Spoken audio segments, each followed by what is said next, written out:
টাকাওয়ালা ছেলের সবখানেই দাম আছে, যার টাকা নেই তার কোনো দামই নেই।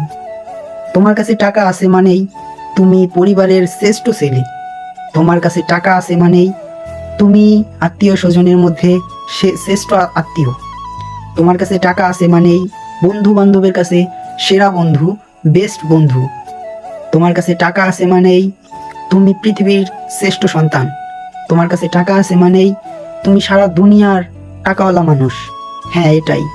তুমি যদি টাকা পয়সা ইনকাম করতে পারো তাহলে এই সমাজে তোমার দাম আছে, আর যদি টাকা পয়সা ইনকাম না করতে পারো তাহলে এই সমাজে তোমার কোনো মূল্যায়নই নাই। তুমি যদি ভিক্ষাও করো তাহলেও তোমাকে কেউ দাম দিবে না।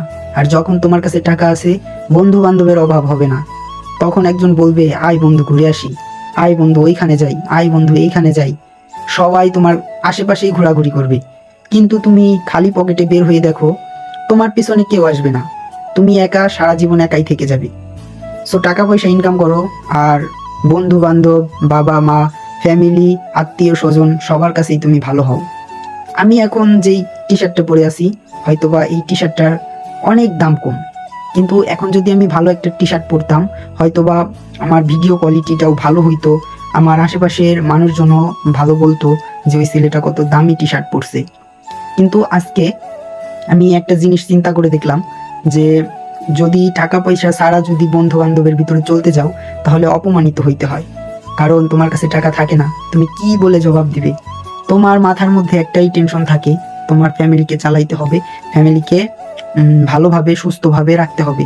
নিজে যদি অসুস্থ হয়ে যাই তাহলে ফ্যামিলিকে সুস্থ রাখার দায়িত্ব কিন্তু আমার। আমি যদি ইনকাম না করি, আমি যদি একটা দিন বসে থাকি, তাহলে আমার পুরা দিনটা মাটি হয়ে যাচ্ছে। আমি ধরেন কাজ করি, সাপোজ আর কি বুঝাইলাম যে আমি ধরেন কাজ করি, কাজ থেকে আমি প্রতিদিন 500 টাকা ইনকাম করি। সো 500 টাকা ইনকাম করে আমার পুরা ফ্যামিলিকে দেখতে হয়, পুরা ফ্যামিলিকে হাসি মুখে রাখতে হয়। সো আমার যদি কিছু হয়, আমি যদি অসুস্থ হয়ে পড়ি, তাহলে কিন্তু অসুস্থ হইলেও আমার কিছু করার নাই, কারণ আমার ফ্যামিলিকে চালাইতে হবে। আমি যদি একটা দিন বাড়ি বসে থাকি তাহলে আমার 500 টাকা লস। আমি যদি বাড়ি বসে থেকে ঘোরাফেরা করি তাহলে আমার উল্টা আরো খরচ হবে, আসবে না।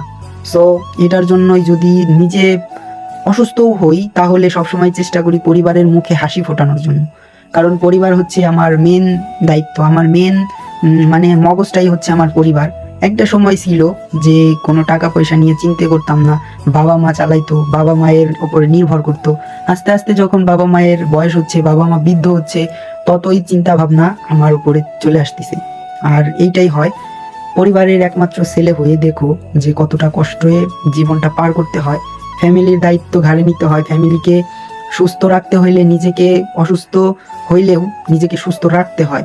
যদি তুমি অসুস্থ হও তাহলে অসুস্থ থেকেও সুস্থ রাখতে হবে নিজেকে, কারণ তোমার মাথার উপরে মানে তোমার একটা পরিবার, তোমার পরিবারকে দেখতে হবে, এটাই, আর কিছু না। সো আমি আপনাদেরকে এতটুকুই মেসেজ দিলাম যে আগে টাকা পয়সা ইনকাম করো, তারপরে হচ্ছে যে সব কিছু করো, পৃথিবী সব কিছুই করো। টাকা পয়সাই তোমার মূল একটা নেশা, হচ্ছে টাকার প্রতি নেশা করো, কোনো মেয়ে বা কোনো বাজে নেশা করো না। এতে তুমিও হ্যাপি থাকবা, তোমার ফ্যামিলিও হ্যাপি থাকবে। তো আমি এতটুকুই মেসেজ দিতে চাই, যারা আমরা ইয়াং বয়সে আছি তারা সবাই চেষ্টা করবো যে ফ্যামিলিকে সুস্থ রাখার জন্য, আর ফ্যামিলিকে কখনো ফেলে দিব না। ফ্যামিলি সুস্থ মানেই মানে একটা ইয়াং ছেলে সুস্থ। সো এতটুকুই, সবাই ভালো থাকবেন, আল্লাহ হাফেজ।